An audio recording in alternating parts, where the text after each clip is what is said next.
Levent Ersoy.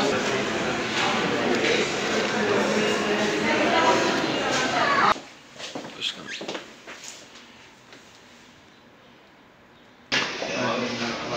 Başkanım hoş geldiniz.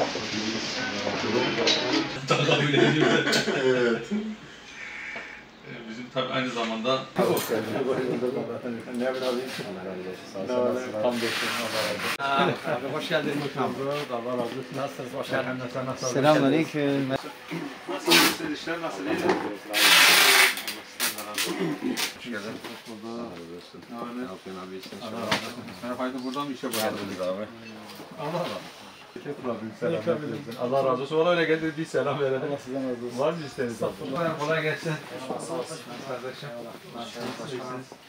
Allah hoş geldiniz. Kolay gelsin. Sorumluluğu üzerimizden kalkmış demektir. Aslında burada problem. Yani bunu baktığımızda